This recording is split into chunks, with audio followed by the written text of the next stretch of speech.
Bonjour à vous. Comme d'habitude, si cette vidéo vous a plu, un petit pouce, un abonnement, un commentaire, c'est important pour moi.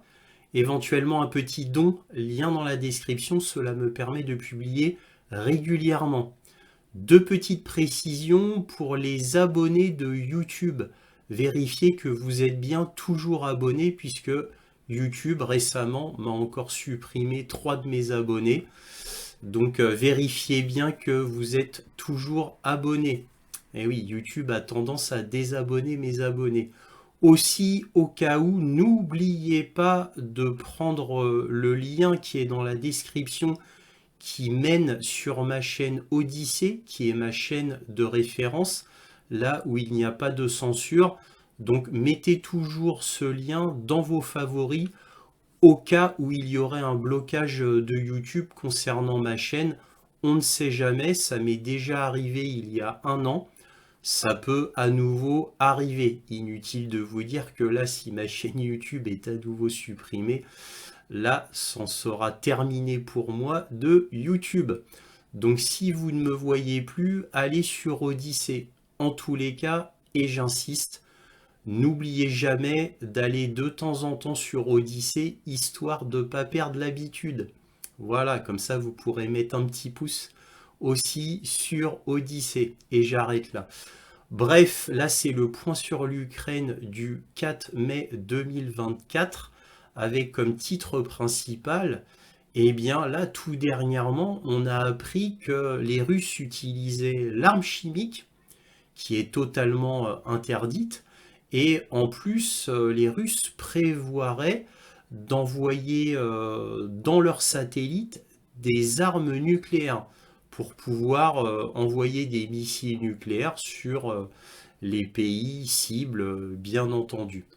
Alors, autre information, on a Macron qui veut absolument envoyer des troupes en Ukraine, apparemment, puisqu'il a réitéré encore une fois cela.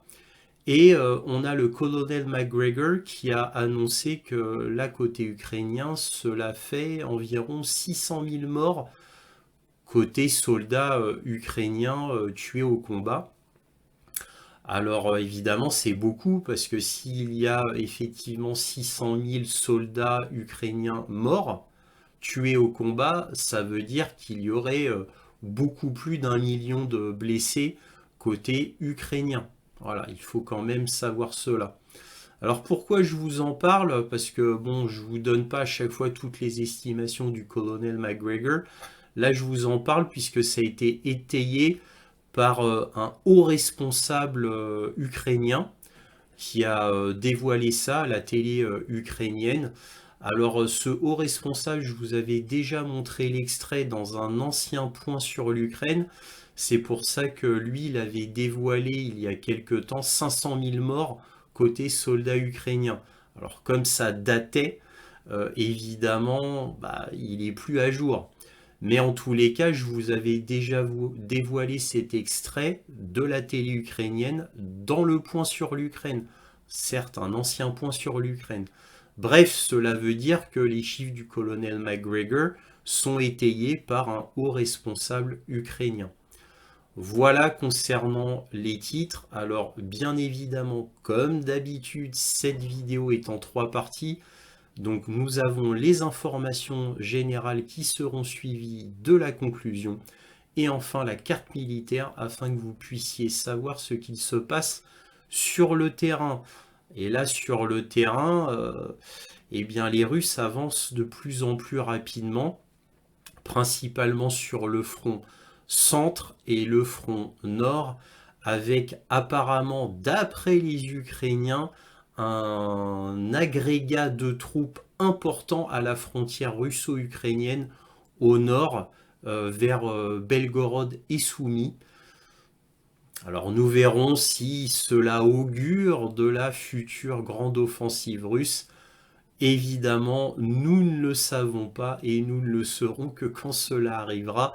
Ça, c'est le côté très mystérieux russe. Bref, commençons. Alors, concernant les attaques d'armes chimiques russes, on va commencer par une petite présentation d'Euronews. Donc, regardons ça. Washington accuse la Russie de recourir à des armes chimiques en Ukraine, telles que la chloropycrine. Il s'agit d'un produit suffocant, irritant pour les poumons, les yeux et la peau. Il provoque également des vomissements et des troubles digestifs. Son utilisation est interdite. Ce n'est pas la première fois que Moscou est pointé du doigt. À de nombreuses reprises, la Russie a été accusée par Kiev d'utiliser ce type d'armes. La Russie rejette en bloc ces allégations. Le Kremlin dit respecter les conventions sur les armes chimiques. Мы видели новости на этот счет. Как всегда, такие объявления звучат абсолютно голословно, ничем не подкреплены. Россия была и остается приверженной своим обязательствам по международному праву в упомянутой области. Maintenant, on va regarder un article du New York Times qui nous dit « Les États-Unis accusent la Russie d'utiliser des armes chimiques en Ukraine. Le département d'État a déclaré que la Russie avait utilisé de la chloropycrine, un gaz toxique largement utilisé pendant la Première Guerre mondiale contre les forces ukrainiennes, un acte qui violerait une interdiction mondiale signée par Moscou. » Et oui, effectivement, la dernière fois qu'on a utilisé la chloropycrine, c'est à la Première Guerre mondiale. Donc vraiment, les Russes, ils sont obsolètes dans leur gaz chimique. Mais bon, on va continuer. Les États-Unis ont accusé la Russie d'utiliser des armes chimiques, notamment des gaz toxiques, comme méthode de guerre contre les forces ukrainiennes, en violation d'une interdiction mondiale sur l'utilisation de telles armes. Le département d'État a déclaré mercredi dans un communiqué que la Russie avait utilisé de la chloropycrine, un agent étouffant largement utilisé pendant la Première Guerre mondiale, ainsi que des gaz lacrymogènes contre les troupes ukrainiennes.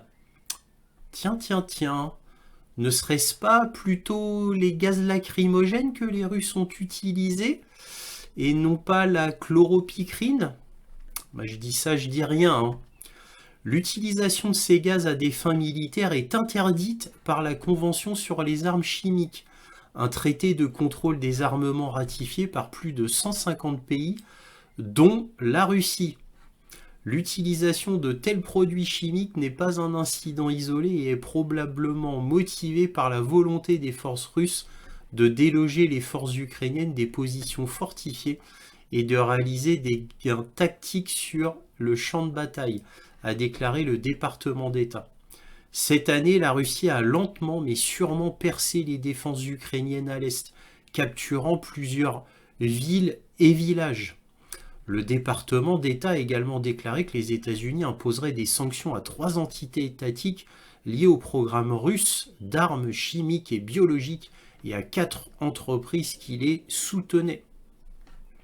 Anatoly Antonov, l'ambassadeur de Russie aux États-Unis, a qualifié les accusations selon lesquelles les forces russes auraient utilisé des armes chimiques d'odieuses et infondées dans un message publié sur Telegram. Les autorités ukrainiennes ont signalé environ 1400 cas d'utilisation présumée d'armes chimiques sur le champ de bataille par la Russie depuis le début de l'invasion à grande échelle en février 2022 et affirme que ce rythme s'est accéléré à mesure que Moscou poursuivit ses attaques le long de la ligne de front. On va pas lire tout l'article parce qu'il est un peu long, mais bon. Voilà, là vous avez vraiment le cadre général officiel qui est donné par le New York Times. Donc on va révéler plusieurs faits. Là, on nous révèle que ce gaz-là a été utilisé lors de la Première Guerre mondiale. Apparemment, les Russes sont très conservateurs pour avoir gardé des gaz si vieux. Ou alors, ils en ont une utilisation régulière, ce qui fait qu'ils en fabriquent régulièrement. Bon, malheureusement, c'est pas prouvé. À chaque fois, on nous sort la Première Guerre mondiale. Maintenant, deuxième chose, oui, la Russie a ratifié avec 150 pays l'interdiction d'armes chimiques. Là, on parle d'un agent étouffant pendant la Première Guerre mondiale ainsi que des gaz lacrymogènes. Alors, bon, les gaz lacrymogènes, est-ce que ce serait interdit sur un champ de bataille? Bah écoutez, je ne le sais pas. En tous les cas, c'est utilisé quotidiennement sur Paris, hein, contre des civils. Alors, est-ce que c'est interdit sur un champ de bataille? Je ne le pense pas. Bref, maintenant, les symptômes, alors malheureusement l'article est trop long, mais les symptômes qui sont dévoilés bah, sont les mêmes qu'un gaz lacrymogène fort. En gros, celui qui sont utilisés par les CRS en France, par exemple, puisque vous le savez, il y a différents gaz lacrymogènes. Il y a ceux qui sont pas très forts et ceux qui sont très forts. Ceux qui sont très forts, je connais, inutile de vous dire que vous avez l'impression que vous allez mourir. Surtout au niveau des poumons, bien évidemment. Donc voilà, je tenais à faire cette petite précision. Maintenant, autre chose, on a la Russie officiellement a dit, par la petite vidéo que vous avez vue de Dimitri Peskov, que les accusations officielles des États-Unis sont infondées et non étayées. C'est-à-dire que, et là, faut quand même oser, hein, les États-Unis accusent uniquement par la parole. Aucune preuve. C'est exactement la même manière qu'on accuse les Russes de la destruction du MH17 en Ukraine. Voilà, un avion de ligne. Donc c'est la même chose, c'est-à-dire on accuse, mais en plus sans preuve, sans montrer aucun document, rien, absolument rien. Car oui, je vous le dis, officiellement, il n'y a rien. Alors il y a quelques photos montrées de grenades, de gaz par les Ukrainiens, mais c'est tout. On n'a que ça. Évidemment, on ne connaît pas le contexte, on ne connaît pas la date, évidemment ça pourrait être sorti d'un placard. Il n'y a strictement aucune preuve. Comme d'habitude, j'ai envie de vous dire. C'est comme le gazage de Kadhafi sur sa propre population en Libye, aucune preuve. C'est que les dires des États-Unis. C'est comme le gazage de Bachar el-Assad en 2013 en Syrie, aucune preuve. Strictement aucune preuve. Et concernant le gazage de Bachar el-Assad en Syrie, vous aviez quand même le MIT, s'il vous plaît, le MIT, qui avait fait une enquête sur place et avait déclaré que non, Bachar el-Assad n'avait pas gazé son propre peuple. Les documents du MIT avaient été montrés à la télévision par François Asselineau, peu avant la présidentielle. Donc, alors évidemment, ça n'a pas fait plaisir aux médias occidentaux, vous vous en doutez bien. Donc, vous voyez, c'est toujours comme ça. Donc, c'est comme, vous savez, Pierre et le loup, hein, on accuse, mais à force d'accuser et qu'il n'y a rien derrière, au bout d'un moment, on perd toute crédibilité. Vous vous rendez compte, il faut quand même avoir un sacré culot, hein, parce que les États-Unis sont les ennemis de la Russie, tout comme l'Union européenne est devenue l'ennemi de la Russie, l'ennemi juré même de la Russie. Et cet ennemi, donc qui est jugé parti, fait une accusation très grave. Donc les États-Unis accusent la Russie d'utiliser des armes chimiques en Ukraine. Imaginez-vous, vous annoncez comme ça une accusation très grave, sans preuve, c'est juste comme ça, bah j'accuse, voilà, comme ça, j'ai envie. Sans preuve, ben officiellement, dans la justice internationale, ça s'appelle de la diffamation. Voilà. Donc la Russie pourrait attaquer les États-Unis pour diffamation. Bon, évidemment, je plaisante, car cela n'est pas possible. Mais il y a des guerres comme ça qui ont été déclarées, des pays détruits par les États-Unis uniquement par une diabolisation sans preuve. Donc je vous ai parlé de la Libye, je vous ai parlé de la Syrie, qui ont détruit complètement la Libye et en grosse partie la Syrie qui a été sauvée par la Russie, sinon elle était complètement détruite et pillée, puisqu'au moment où je vous parle, les États-Unis pillent la Syrie en blé et en pétrole, principalement en pétrole, avec l'aide de la France, hein. Aussi, j'avais fait 2 vidéos là-dessus, mais évidemment, qui peut oublier les 2 guerres en Irak? Les guerres en Irak qui ont fait environ 4 millions de morts, tout compris, absolument tout compris, et j'avais repris les chiffres de Mediapart à l'époque. J'en avais fait une vidéo qui est maintenant sur Odyssée qui s'appelait Les USA, le mal absolu. Donc j'en avais fait une vidéo où j'avais mis toutes les références, ainsi toutes les références journalistiques et tous les chiffres, et on arrivait à peu près à cela pour les guerres en Irak. Vous voyez? Et tout ça parti d'un mensonge des États-Unis. Donc c'est les armes de destruction massive. Mais avant, nous avions eu bien évidemment l'histoire des bébés couveuses où les soldats irakiens allaient dans un hôpital prendre les bébés qui sont dans des couveuses et les jetaient par terre. Voilà. Et ça, c'était la fille de l'ambassadeur du Koweït qui avait dit ça aux Nations Unies devant tout le monde, tous les pays du monde, la larme à l'œil, et au final, elle avait menti. Voilà, elle avait menti. Voilà. Mais non sans avoir fait plusieurs mois dans un centre d'entraînement théâtral. Plusieurs mois, elle avait fait d'une formation dans un centre théâtral américain aux États-Unis avant de s'afficher à l'ONU la larme à l'œil. Oui, ça c'est des petits détails croustillants qu'on a appris qu'après. Voilà. Mais cette fausse accusation avec la petite fiole de Colin Powell aux Nations Unies en disant oui, les Irakiens veulent faire une destruction massive avec de l'anthrax, donc armes chimiques, eh bien ça a fait une guerre, je vous le rappelle, et qui a détruit un pays, et qui est toujours plus ou moins chaotique. Le pays ne s'en est jamais remis. Voilà, donc voilà ce qu'on pouvait retenir sur les États-Unis qui accusent la Russie. Fallait quand même oser, faut vraiment oser. Les États-Unis jugés partis, ennemi absolu de la Russie qui balance ça sans preuve. Fallait oser quand même. Alors vous vous doutez bien que tout le monde en réalité rigole, bien entendu. Et la Russie utiliserait ses armes chimiques au moment où tout le monde dit qu'elle va gagner la guerre.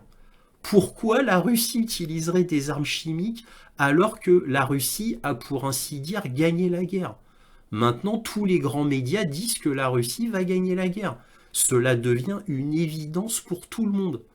Au moment où la Russie est victorieuse, elle avance, et que même dans les grands médias occidentaux, et je vous l'ai montré la semaine dernière, on nous dit que la Russie va gagner la guerre, maintenant c'est une certitude, la Russie se mettrait à utiliser des armes chimiques. Non mais vous voyez l'absurdité de la chose. Et malheureusement, comme c'est les États-Unis qui accusent, les médias vont reprendre ça en boucle. Et vous allez me dire, et j'en finirai là sur ce point-là, mais pourquoi les États-Unis accusent maintenant la Russie et de manière très ferme, officielle, la Russie d'utilisation d'armes interdites par les Nations Unies? Pourquoi? Tout simplement parce que les États-Unis, mais aussi l'Union européenne, ils sont en panique. Ils sont en panique. Et oui, le mur de réalité les a frappés de plein fouet. Ils savent qu'ils sont vaincus, donc maintenant ils ont, des actes désespérés. Ils en sont à des actes désespérés. Alors là, on a de la chance parce que ce sont des actes médiatiques.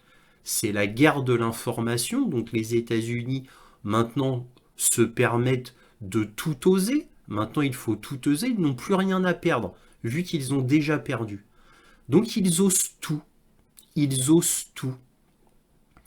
Et espérons qu'ils se cantonneront à user que de la guerre de l'information.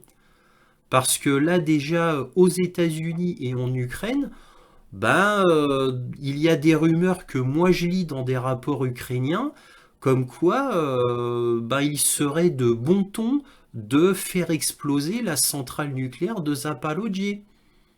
Et oui, perdu pour perdu, autant faire la politique de la terre brûlée. Puisque de toute manière, ils se foutent complètement des Ukrainiens.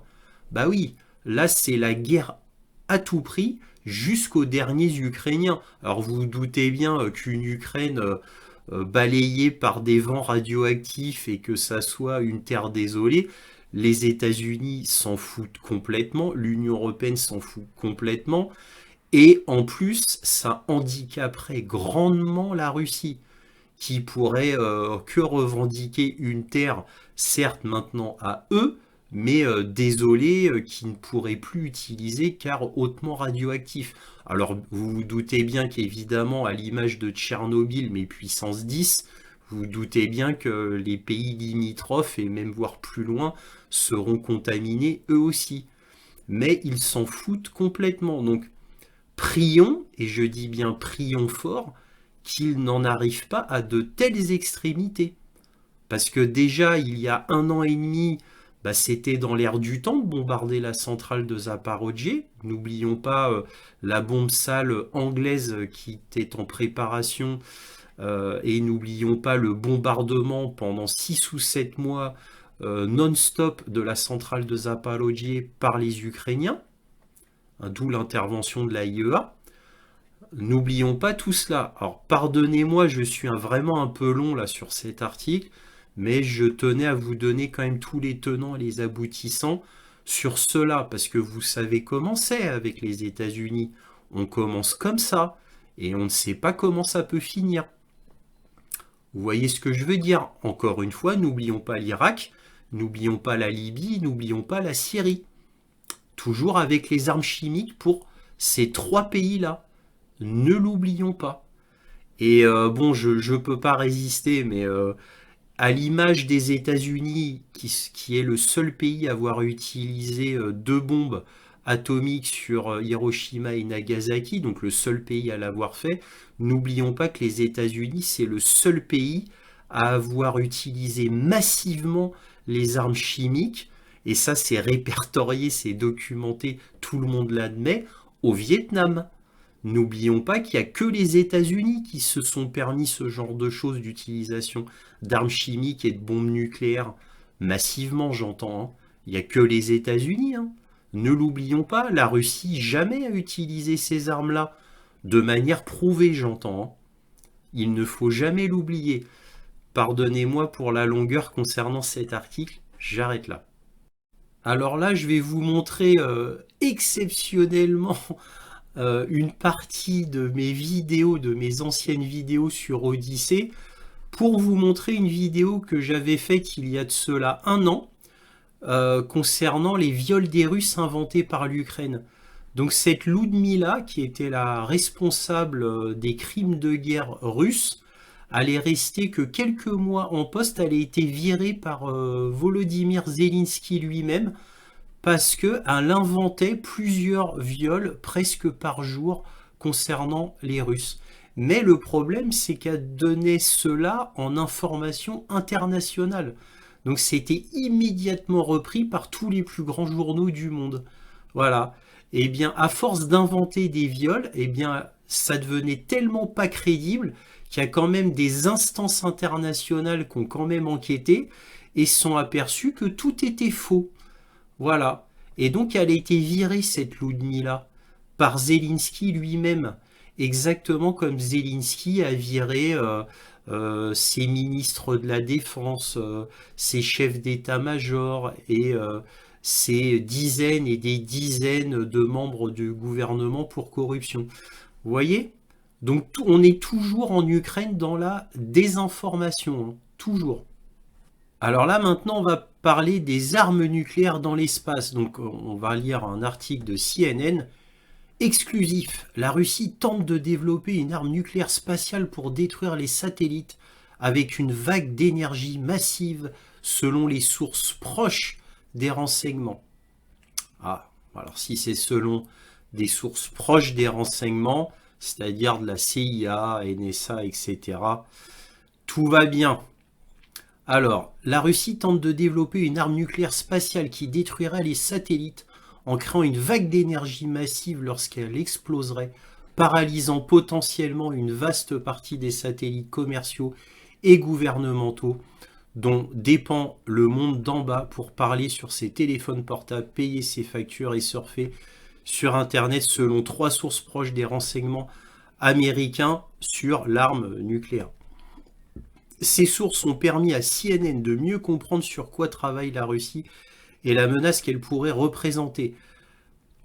Donc ce que le gouvernement américain avait divulgué auparavant.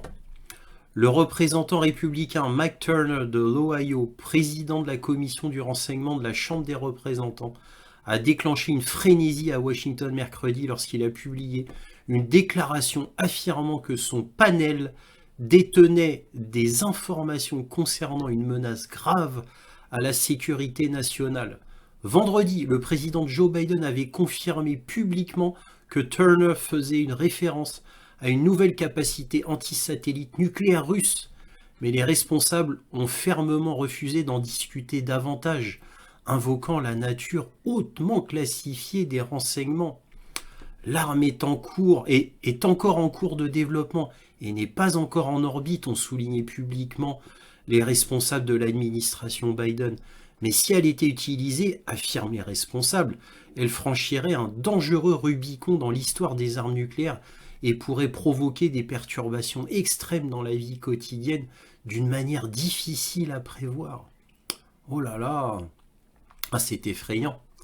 C'est absolument effrayant. Alors maintenant, on va rappeler quelques faits intéressants. Alors déjà, il y a 4 nations dans le monde qui peuvent déjà détruire des satellites via des missiles. Donc on a les États-Unis, la Russie, l'Inde et la Chine. Ces pays-là ont déjà prouvé leur capacité à détruire des satellites avec un missile, un simple missile. Quand je dis un simple missile, évidemment c'est un missile très spécifique, mais avec un seul missile, ils peuvent détruire un satellite. Ils l'ont prouvé de manière assez spectaculaire il y a déjà plusieurs années. Les États-Unis, ça fait bien longtemps qu'ils savent le faire. Bref, alors moi je me pose une question. Pourquoi développer une arme nucléaire pour détruire des satellites alors que les pays en sont déjà dotés? Ça voudrait dire en plus peut-être des dizaines et des dizaines de milliards de dollars ou équivalent dollars suivant le pays, peut-être même des centaines de milliards de dollars de développement, de recherche, prototypes, etc. pour faire quelque chose qui est interdit, qui mettrait les Russes au banc des nations si jamais ils faisaient cela. Donc c'est complètement ridicule, c'est se mettre une balle dans le pied, alors que les missiles anti-satellites, ils en ont déjà. Donc imaginez-vous, il faut faire tout un tas de recherches, ça prend des années, ça coûte des dizaines ou des centaines de milliards de dollars. En plus, vous perdez toute réputation, vous êtes au banc des nations. Vraiment, c'est un plan super, hein, le coup de détruire des satellites avec des armes nucléaires dans l'espace. Vous voyez un petit peu le grotesque de la chose? Vraiment, les Américains, ils s'arrêtent à rien dans l'absurde. Ils se décrédibilisent, mais bon, ils comptent sur l'ignorance des gens et le fait que les gens ne réfléchissent pas beaucoup. Et effectivement, il y en a beaucoup dans la population qui sont comme ça, donc ils comptent sur eux, avec une petite propagande évidemment de tous les médias occidentaux ensemble, afin de faire passer cette pilule, hein, bien évidemment. Bon, maintenant, je le rappelle, encore une fois, c'est interdit d'avoir des armes de destruction massive dans l'espace. Il faut le rappeler quand même. C'est interdit depuis 1967. Alors certes, vous allez me dire, c'est des armes de destruction massive spatiale, c'est-à-dire destinées à détruire une ville, un pays. Vous allez me dire, c'est pas pareil. D'ailleurs, c'est pour ça qu'il y a eu un vote aux Nations Unies, où les États-Unis ont dit nous on veut interdire toute arme nucléaire dans l'espace. La Russie a dit non, la Chine s'est abstenue. Donc la Russie a mis son veto et la Chine s'est abstenue.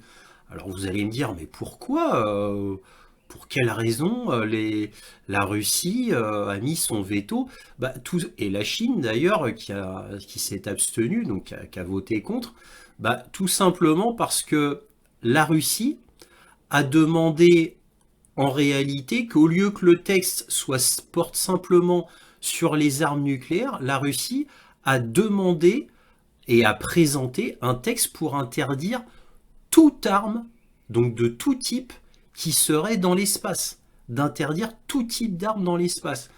Texte qui a été coécrit, entre guillemets, avec la Chine. Donc la Russie, via son porte-parole des Nations Unies, Benzia, a dit aux représentants américains, mais vous, pourquoi avez-vous refusé notre texte qui interdisait toute arme dans l'espace de tout type? Pourquoi vous avez refusé? Ça veut dire que vous, les États-Unis, vous voulez mettre des armes dans l'espace. Alors peut-être pas nucléaires, mais vous voulez mettre des armes dans l'espace. Donc, et voilà comment ça s'est fini. Donc, vous voyez, on est encore dans l'absurdité et le grotesque le plus total. Donc, en gros, on a la Russie qui a mis son veto et la Chine qui n'a pas été d'accord avec le texte américain parce que cela n'allait pas assez loin pour ces deux nations-là. Et les États-Unis, eux, veulent interdire que les armes nucléaires spatiales et non pas les autres armes. Alors quelqu'un qui a le mauvais esprit et qui serait russe pourrait se dire mais ça veut dire quoi, vous, les États-Unis, vous êtes en train de développer une arme peut-être révolutionnaire, on ne le sait pas, qui ne serait pas nucléaire, dans l'espace. Pourquoi vous ne voulez pas arrêter l'armement spatial totalement? Qui serait contre l'interdiction totale de tout type d'armes dans l'espace? Au moins, ça permettrait aux gens sur Terre d'être plus sécurisés, d'être plus sereins, d'être moins inquiets, et ça ajouterait de la transparence. Eh bien non, encore une fois. Bref, vous voyez, c'est toujours la même chose. Donc on est encore une fois dans une guerre idéologique, doublée d'une guerre de l'information, et tous les coups sont permis. Alors là, maintenant, on va passer au volet Macron et ses tirades irresponsables et irréfléchies, qui ridiculisent pour la énième fois la France, mais on a l'habitude. Soutien à l'Ukraine, aucune option exclue, ce qu'il faut retenir de l'intervention de Macron. Invité du JT de TF1 et France 2 jeudi soir, le chef de l'État assume son ambiguïté sur l'envoi possible de troupes en Ukraine face à une menace existentielle. Et oui, la Russie menace l'existence de la France. Eh oui, bombe nucléaire, envoi de troupes en France, on ne sait pas. Hein. Donc là, ça a été publié par Le Point au 14 mars 2024. Courrier international au 20 mars 2024, c'est-à-dire 6 jours plus tard. Envoyer des mecs à Odessa. Les déclarations d'Emmanuel Macron mises à profit par la Russie. Ça, c'était lors d'une réception très tardive à l'Élysée qu'il avait lancé ça. Bon, il devait être un petit peu éméché aussi. Hein. Les responsables russes prennent très au sérieux les déclarations du président français sur l'envoi éventuel de troupes au sol en Ukraine. Sergei Nalishkin, patron du renseignement extérieur russe, avance même que quelques 2000 soldats français fouleront bientôt le sol ukrainien. Les médias pro-Kremlin se déchaînent. Je vous en avais déjà parlé de cette révélation des services secrets russes concernant les 2000 soldats français prévus pour être envoyés à Odessa, déjà dans un point sur l'Ukraine. Donc évidemment, cette annonce faite par les services secrets russes a été mondiale. Hein. Donc c'est un message envoyé par les Russes au monde entier qui dit « Ne nous prenez pas pour des idiots, nous on a des services secrets très performants, N'oublions pas les conversations de Victoria Nuland et Jeffrey Piat en Ukraine fin 2014, qui a permis de connaître au monde entier le fait que Victoria Nuland avait créé de toutes pièces le gouvernement ukrainien fin 2014 après le coup d'État américain. N'oublions pas l'envoi de SMS de Liz Truss, donc quand elle était Premier ministre anglais, à Anthony Blinken, moins d'une minute après l'explosion des Nord Stream, en disant à Blinken c'est fait. Tout ça, c'est encore les Russes. N'oublions pas les hauts responsables de l'état-major allemand qui se sont fait pirater lors d'une réunion secrète. Leur conversation a été piratée par les agents secrets russes qui ont permis de savoir que l'état-major allemand, dans le dos d'Olaf Scholz, prévoyait de tirer 50 missiles Taurus sur le pont de Kerch, en tant que projet, bien évidemment, hein, ce n'était qu'un projet, mais en tous les cas, ces trois hauts faits des services secrets russes, plus là, le fait qu'ils étaient au courant que 2000 soldats français allaient bientôt aller en Ukraine, c'est pour montrer au monde, ne nous prenez pas encore une fois pour des idiots. Dès que vous faites quelque chose d'important, on le sait, quoi. Et puis ça montre aussi au monde, de manière indirecte, les performances exceptionnelles des services secrets russes. C'est aussi un petit clin d'œil à ce niveau-là, quoi. Ensuite, on a un article de l'Express du 29 avril. Défense européenne. Macron veut-il vraiment partager la bombe nucléaire avec nos voisins?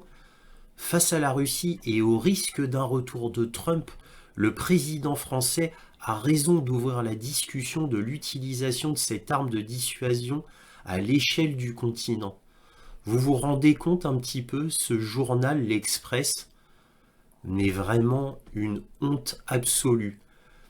Vous voyez un peu à quel point ce journal est biaisé, à quel point il a des préjugés, à quel point il n'est pas objectif et à quel point il pousse à fond l'idéologie gouvernementale. Vous vous rendez compte? Face à la Russie et au risque d'un retour de Trump, vous imaginez dire ça? Comme si le retour de Trump, c'était le retour du plus grand tyran, d'un homme complètement affreux qui va mettre le monde à feu et à sang, pour que le président français ait raison d'ouvrir les discussions de l'utilisation d'une arme nucléaire, de l'arme nucléaire à l'échelle du continent. Donc, l'Express met sur le même pied le retour de Trump et la menace russe. Alors évidemment, les deux sont ridicules.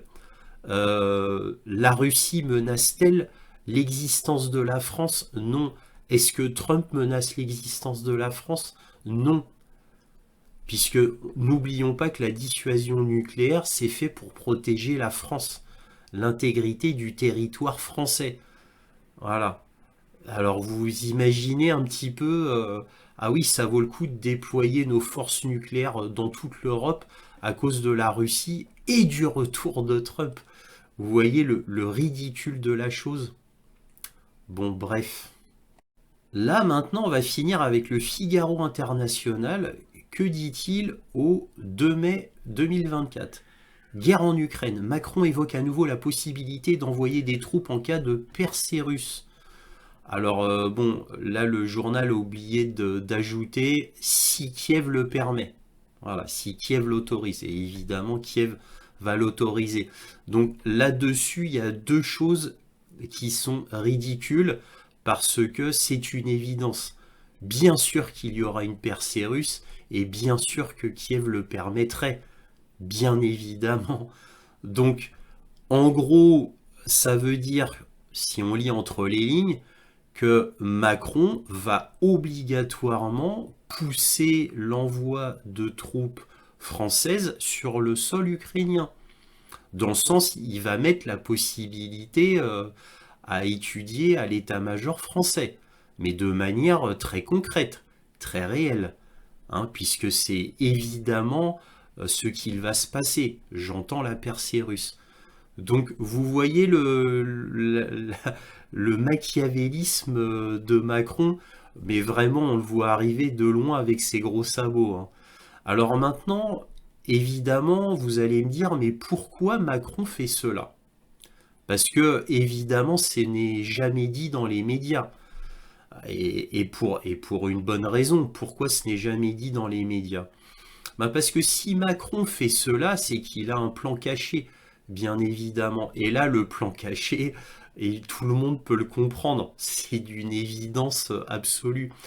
Bon, je dis ça, c'est d'une évidence absolue, j'exagère.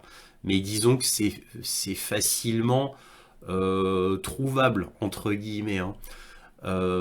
Macron, ce qu'il compte faire, c'est envoyer des troupes françaises sur le sol ukrainien, donc là particulièrement sur Odessa, que ces troupes françaises soient massacrées par les Russes, parce que c'est inévitablement ce qu'il se passera, ou tout du moins beaucoup se feront tuer, voilà, mais peu importe qu'il y en ait une majorité, une minorité, tous tués, j'ai envie de vous dire, peu importe.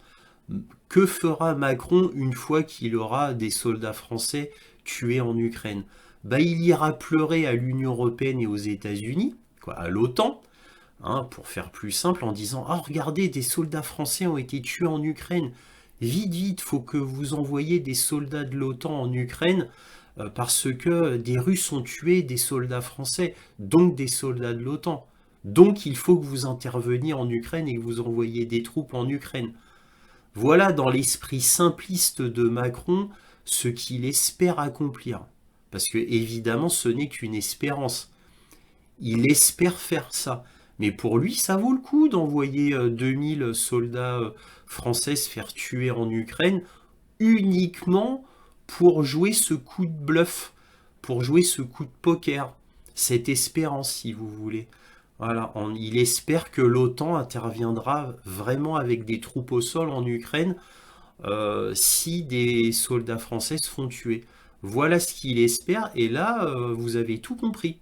C'est aussi simple que cela. Et j'arrête là pour le cas de Macron. Et nous allons maintenant passer au colonel McGregor. Donc là maintenant on va parler des fameux 600 000 morts côté soldats ukrainiens. Donc c'est ce qu'a déclaré le colonel McGregor qui est passé sur la chaîne de Russell Brand. Alors Russell Brand c'est un anticonformiste, hein, on peut dire un journaliste indépendant même s'il n'est pas vraiment journaliste.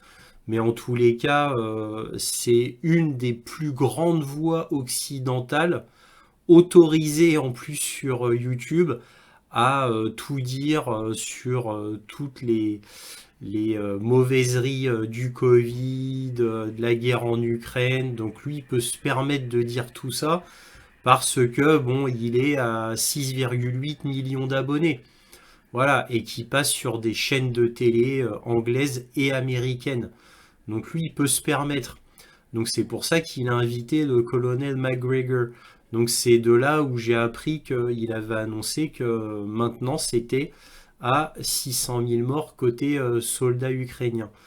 On va regarder maintenant ça un petit peu plus en détail avec un article.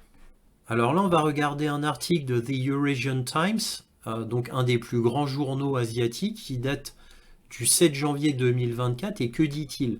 Ce sera un choc. L'Ukraine a perdu jusqu'à présent 500 000 soldats dans la guerre, soit près de 30 000 par mois selon Lutsenko. On va continuer. L'Ukraine a perdu 500 000 soldats tués ou grièvement blessés depuis le début de l'opération militaire spéciale, a déclaré l'ancien procureur général et ancien chef du ministère de l'Intérieur de l'Ukraine, Yuri Lutsenko. Je pense qu'ils devraient donner le nombre d'Ukrainiens morts. Je sais qu'ils ne veulent pas de cela, et cela sera pris au sérieux. Oui, ce sera un choc. Selon Lutsenko, l'Ukraine perd des dizaines de milliers de combattants chaque mois. C'est pourquoi l'armée ukrainienne a proposé de mobiliser un demi-million de personnes. Nous devons honnêtement dire que les 500 000 dont on parle maintenant, si on les divise en mois, cela fait 30 000 par mois. Et alors nous comprendrons approximativement ce qui se passe au front, a-t-il souligné. Donc vous voyez, ça ce sont les estimations de cet ex-chef du ministère de l'Intérieur de l'Ukraine, Yuri Lutsenko. Alors, cette estimation, je vous l'avais déjà donnée en janvier. Je vous avais même montré l'homme donc qui s'adresse à une journaliste ukrainienne et qui dit cela. Donc, vous voyez, donc on avait la députée de la Rada qui avait dit aussi 30 000 par mois. À ce moment-là, on a Zaloujny qui réclamait 500 000 soldats. Voilà, ça c'était à l'époque où je vous avais montré tout cela. Donc vous voyez que les 30 000 par mois, ça revient. Hein. Donc ce que disait le colonel McGregor donc, va très bien avec les estimations de Lutsenko. Je vous rappelle que cette estimation, ça date d'environ le 7 janvier 2024, donc il y a plusieurs mois. Hein. Donc le fait que le colonel McGregor dise 600 000, bah, ça correspond parfaitement. Alors je vous rappelle, pour les chiffres occidentaux officiels, alors les occidentaux, bon en gros les Américains hein, principalement, eux ils disent qu'il y a 500 000 soldats russes hors d'état de nuire avec 150 000 morts. Donc vraiment des morts, alors 150 000 morts. Ça c'est ce que disent les grands médias occidentaux. Bon évidemment c'est complètement ridicule, mais au moins vous avez une comparaison entre ce que disent les grands médias et la réalité. Je vous rappelle que selon Média Zona BBC, les Russes ont perdu 50 000 hommes, même si en réalité il faut arrondir à environ 55 000 pour être plus exact. Donc ça c'est ce que dit Média Zona BBC et je vous ai montré que ce chiffre de 50 000 hommes a été repris comme exact par Al Jazeera et d'autres médias non occidentaux. Je dis ça comme ça. Hein. Et avec une exception, on a le grand journal américain The Independent, comme je vous l'ai montré la semaine dernière, qui eux reprennent les 50 000 morts russes, hein, The Independent. Mais c'est une exception dans les grands médias occidentaux. Alors là, je ne résiste pas, pour clore cette histoire de nombre de morts, à vous montrer un ancien article de Newsweek qui date du 30 novembre 2022 et que dit-il? L'Ukraine est en colère face à l'affirmation non vérifiée de von der Leyen de 100 000 soldats morts. Alors souvenez-vous, on a von der Leyen devant les caméras du monde entier qui supplie les États-Unis de donner plus d'armes et d'argent à l'Ukraine, car il y avait déjà 100 000 soldats ukrainiens morts. Alors cela avait été un retentissement mondial, bien évidemment, et quelques heures après, on ne pouvait plus voir cette vidéo sur les serveurs de l'Union européenne. Cela avait été modifié. Donc, bon, évidemment, la version originale a circulé, hein, tel un virus, mais après, on ne pouvait voir que la version modifiée, c'est-à-dire censurée, sans cette mention des 100 000 soldats morts. Donc, que disait l'article à l'époque? L'Ukraine a riposté aux affirmations de la présidente de la Commission européenne selon laquelle 100 000 soldats de Kiev auraient été tués depuis l'invasion russe en février. Ursula von der Leyen a utilisé ce numéro dans une ce chiffre dans une allocution vidéo incitant les forces armées de Kiev à déclarer que le bilan des morts était une information classifiée. Les images de son discours ont depuis été modifiées pour supprimer la référence. En Russie, l'agence de presse publique TASS a été parmi les médias à s'emparer de ce chiffre élevé et affirmer que la Commission européenne avait supprimé les informations de 100 000 militaires ukrainiens morts. Alors bien évidemment, et là j'en termine là, la déclaration de von der Leyen décrit comment l'invasion de l'Ukraine par la Russie a apporté une dévastation et des souffrances indescriptibles. Bon, bref, voilà. Ça, c'est rigolo parce que van der Leyen, bien sûr, elle n'a rien inventé, elle a repris les chiffres réels qu'on lui avait donnés à l'époque, c'est-à-dire fin novembre, 100 000 soldats ukrainiens morts. Donc elle n'a fait que répéter, encore une fois, elle n'invente rien, elle n'est pas générale. Et ça, c'était au 30 novembre 2022. Donc ça concorde bien au nouveau chiffre de mort d'avril 2024. Ça concorde parfaitement. Voilà, donc je voulais vous montrer ça. C'est très rigolo. Alors, que peut-on dire en conclusion? Eh bien, déjà, les attaques chimiques perpétrées par les Russes. Quelle preuve? Ensuite, un arsenal nucléaire qui serait mis dans l'espace par les Russes. Quelle preuve?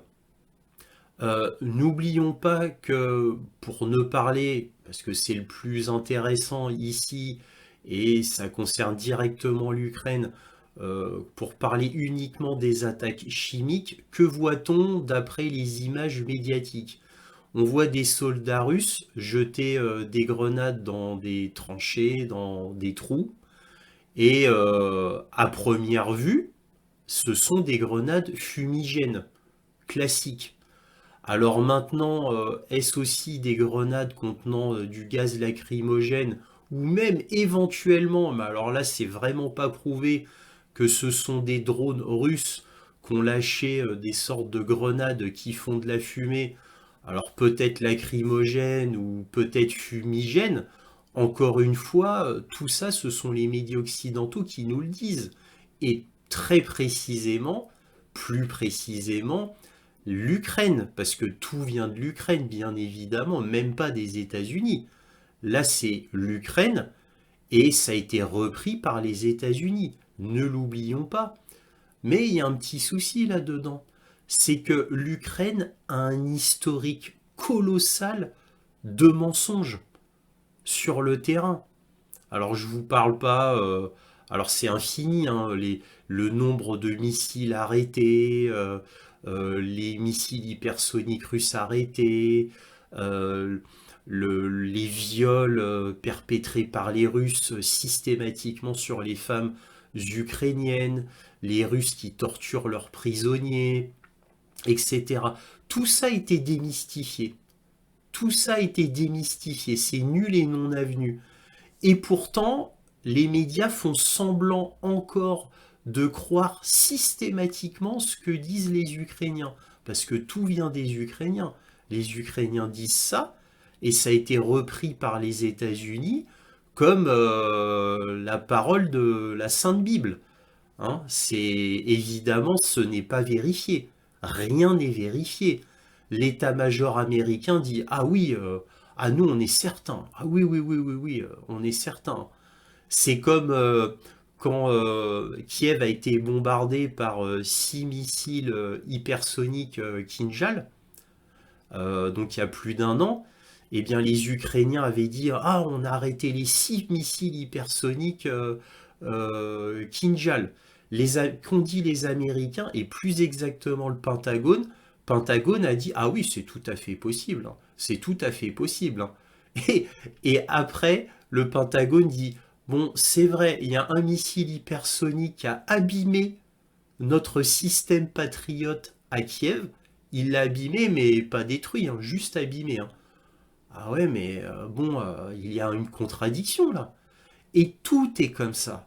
Tout est comme ça depuis le début de la guerre en Ukraine. C'est comme les viols systématiques par les Russes sur les Ukrainiennes.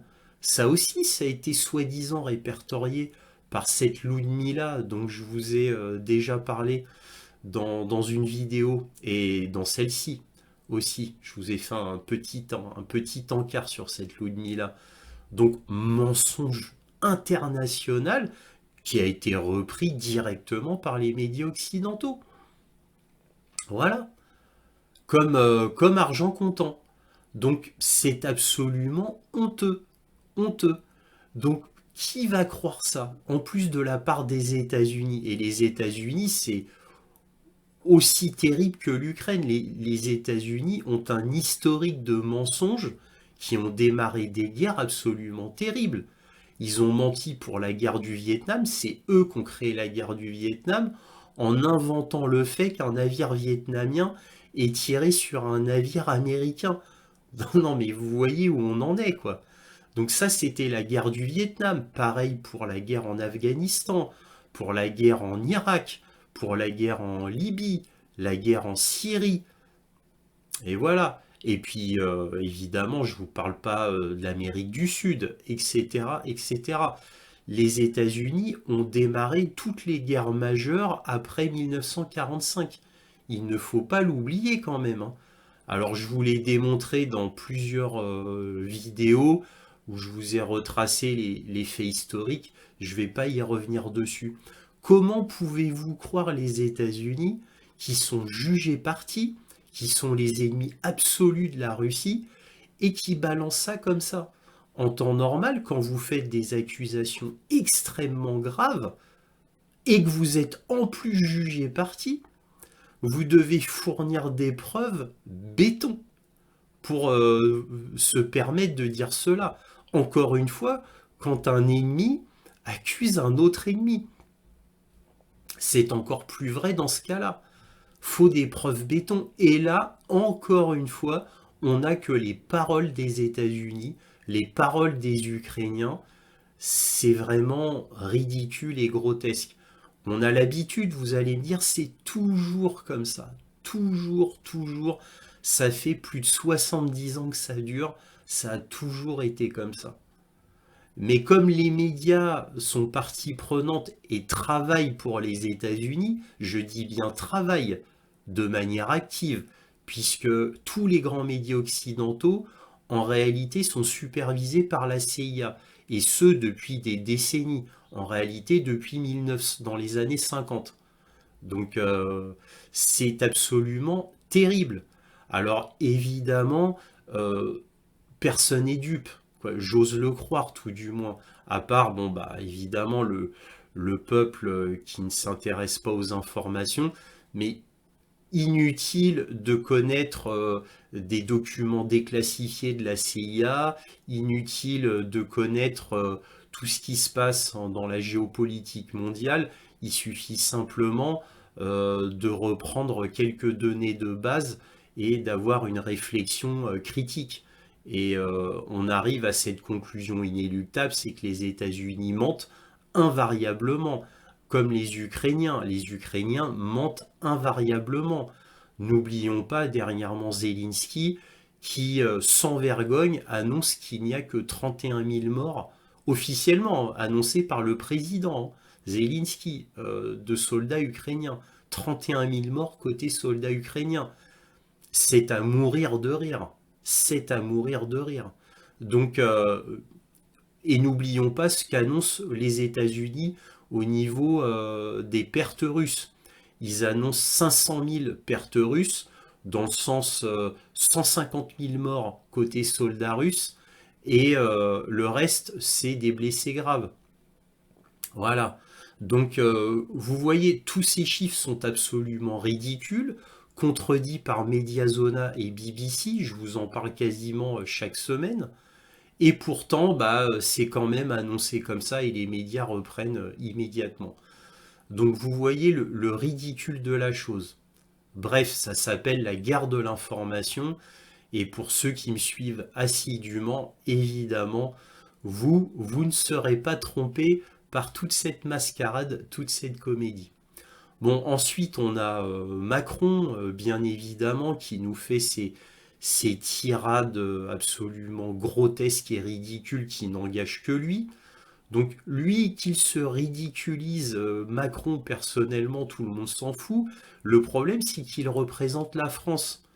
Donc il a humilié et ridiculisé la France tellement de fois que maintenant la France est vue comme un pays minable. Et en plus de cela, on a Monsieur Lavrov qui nous apprend lors d'une conférence que Macron a appelé Vladimir Poutine pour demander à Poutine d'essayer de restaurer un petit peu la présence française en Afrique, étant donné que la Russie prend le pas dans les pays africains où la présence française était historiquement puissante.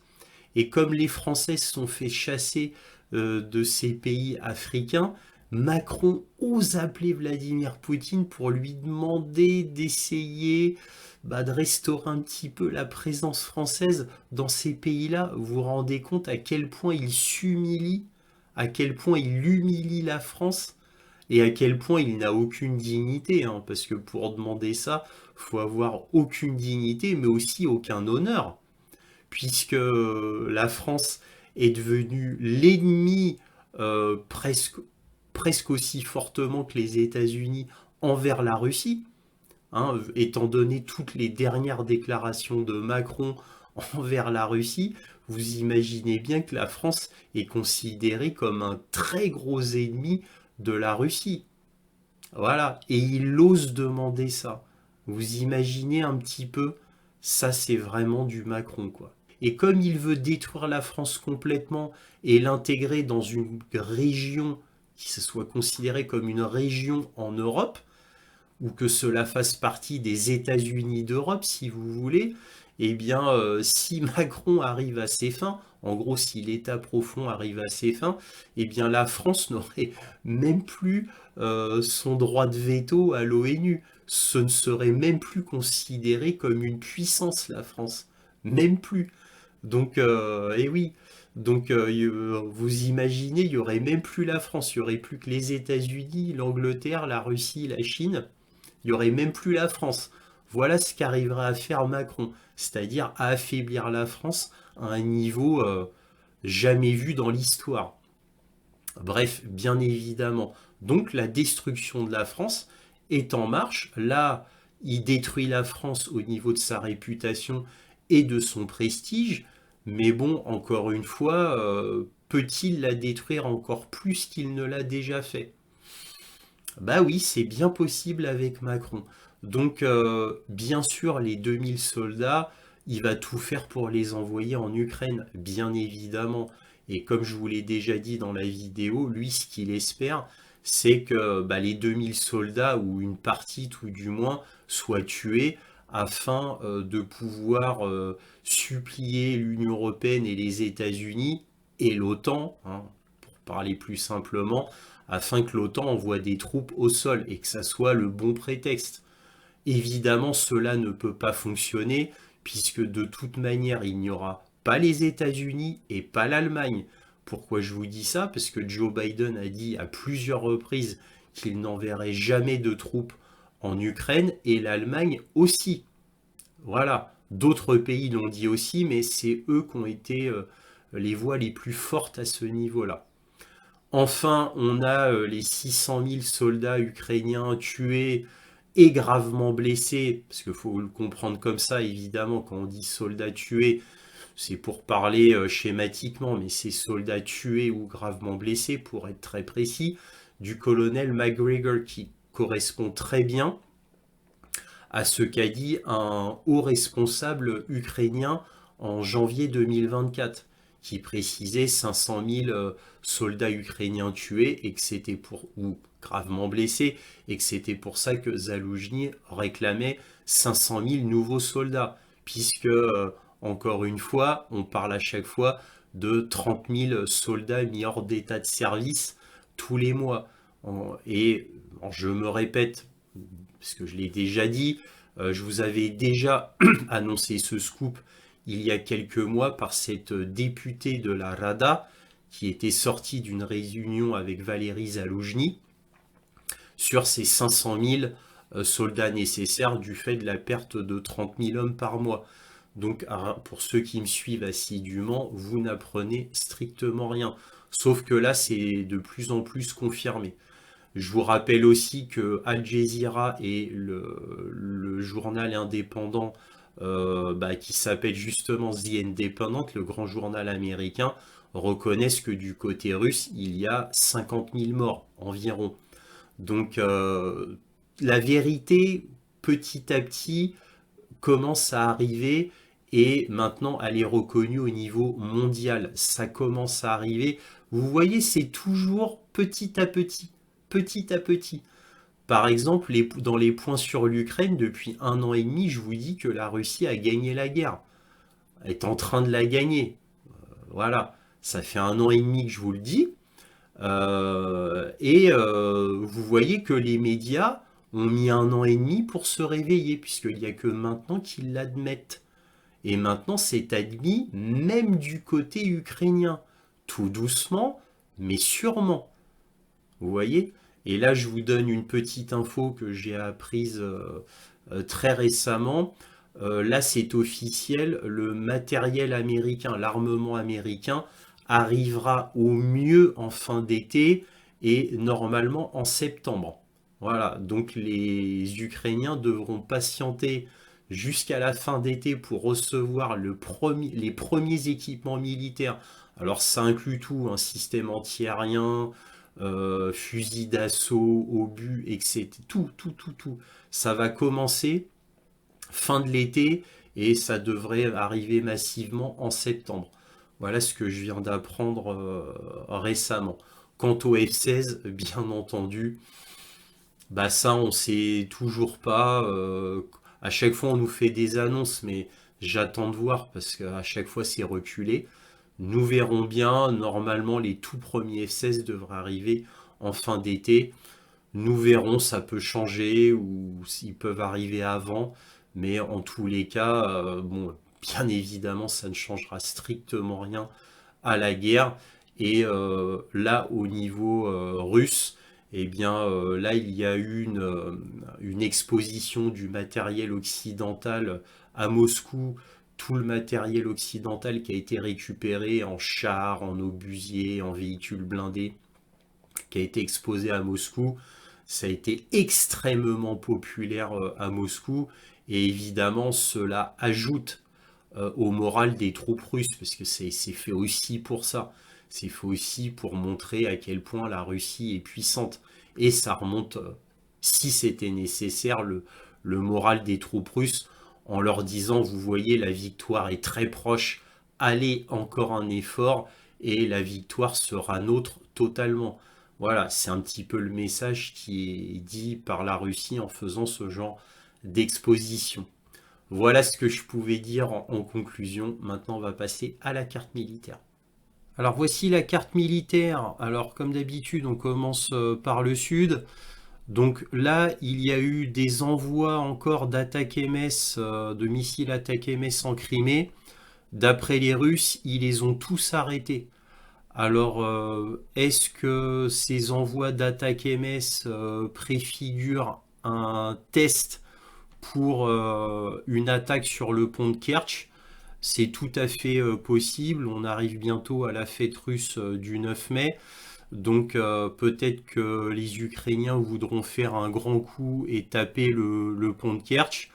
Était-ce un test? On ne sait pas. En tous les cas, il y avait déjà eu 12 missiles attaques MS envoyés sur la base de Jankoï en Crimée. D'après les Russes, sur les 12, ils en ont arrêté 10. Donc les attaques MS, je vous rappelle que ce sont de très anciens missiles.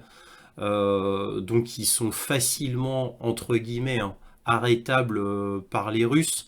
Alors, en particulier dans la zone de Crimée, qui est l'endroit le plus protégé de tout le front. C'est l'endroit le plus protégé.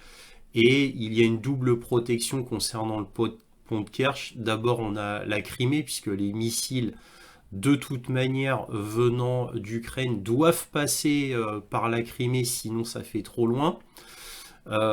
Et en plus, il y a le pont de Kerch qui a son propre dispositif antiaérien. Alors attention, ça ne veut pas dire que le pont de Kerch est invulnérable et qu'il ne peut pas être détruit, non, mais cela demanderait des envois de missiles en très grand nombre pour que quelques-uns puissent passer. Alors évidemment, on verra si vraiment l'Ukraine en a les moyens et en a la motivation, parce que évidemment si cela rate, eh bien c'est tous ces missiles qui seraient envoyés pour le pont de Kerch, bah, c'est d'autant moins de missiles pour attaquer des positions russes sur le front en réel, puisque je vous rappelle que la destruction du pont de Kerch ne serait que symbolique, hein, vu que les forces russes passent en réalité maintenant par Mélitopol, c'est-à-dire ils passent par Mélitopol, voie ferrée et route pour alimenter la Crimée. Hein, je vous l'ai déjà dit dans le précédent point sur l'Ukraine, donc ce serait que symbolique. Donc évidemment, est-ce que ce sera approuvé par les Américains? J'en doute. Les Américains, eux, voudraient que les missiles, alors d'après ce que j'ai compris, peut-être que je me trompe, servent plutôt à détruire des points stratégiques russes sur le front, pour empêcher les Russes d'aller plus loin sur le front.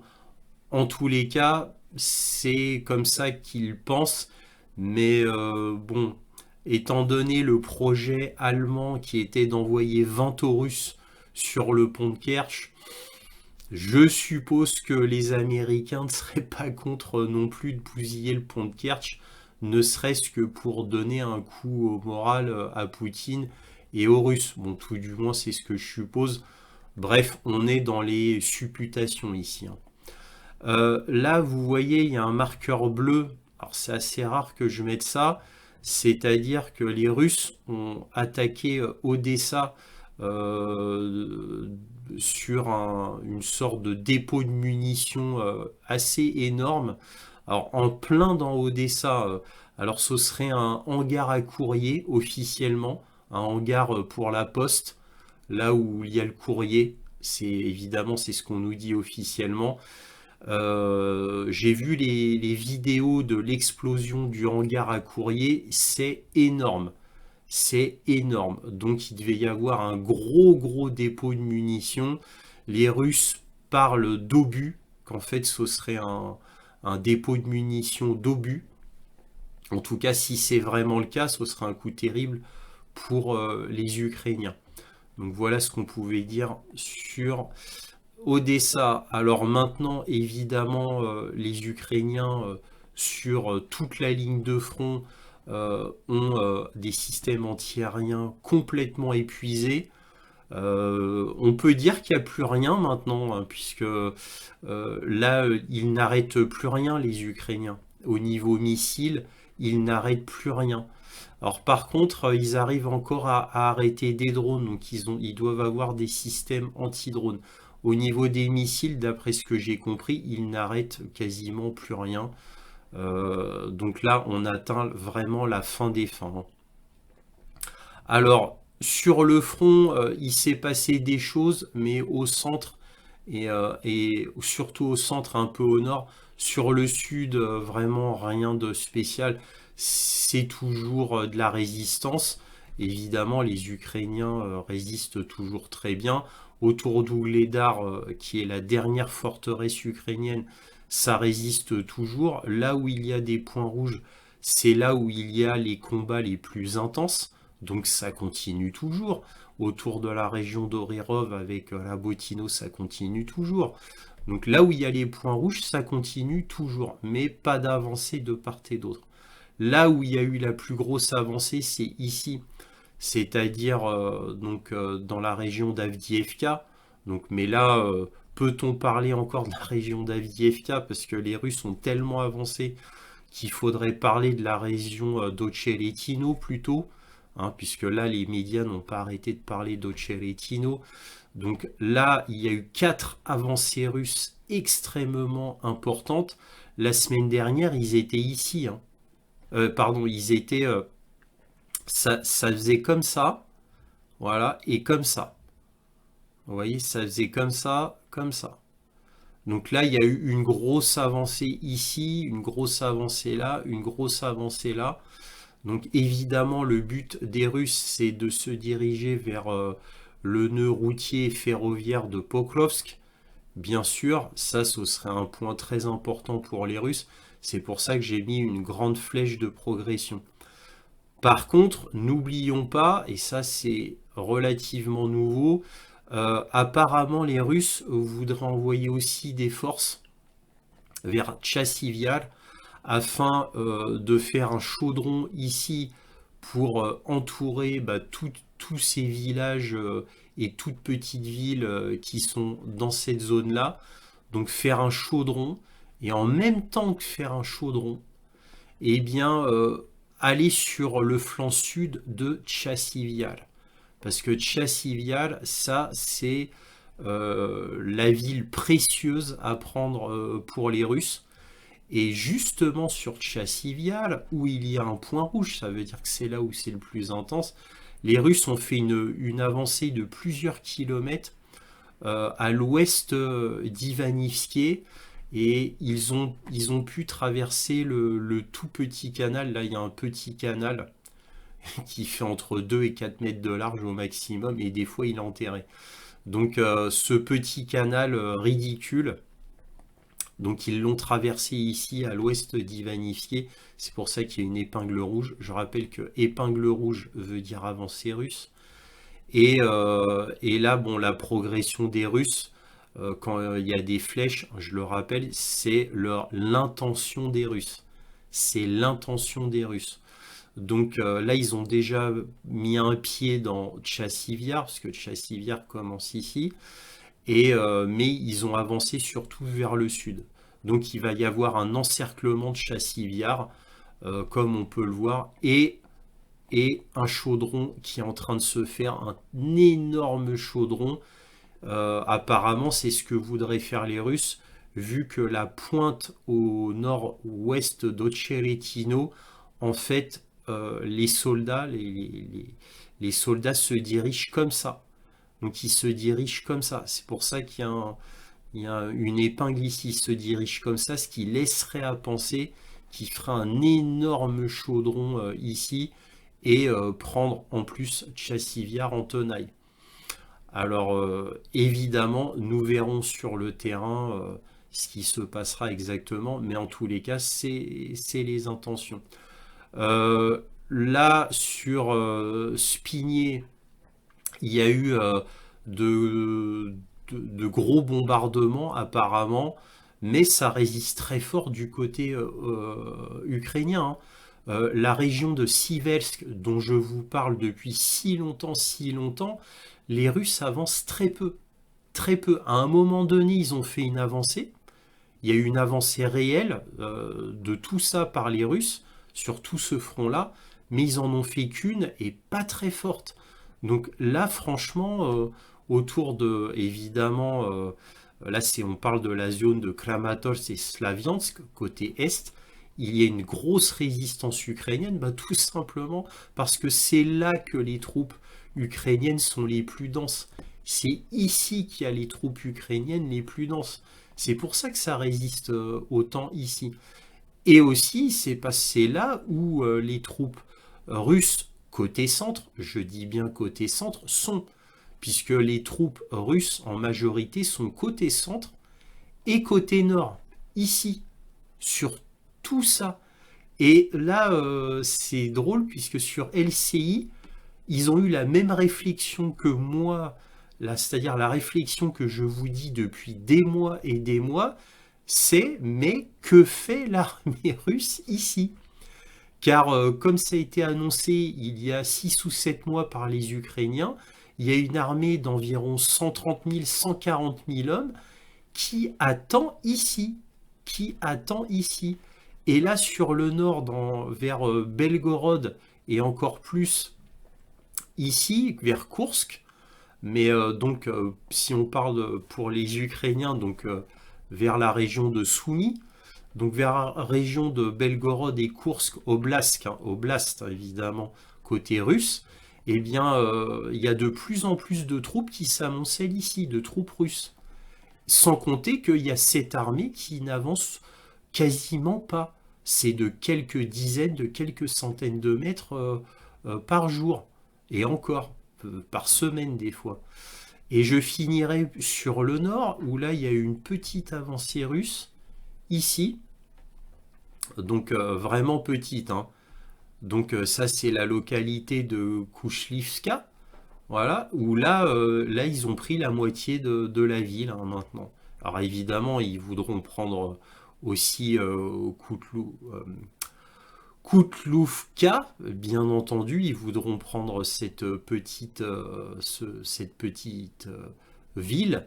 Donc et c'est pour ça qu'ils ont fait une avancée là. Donc il y a une épingle rouge. Un épingle rouge, ça veut dire avancée russe notable. Donc voilà, mais sinon sur le nord, à part ça, c'est très calme.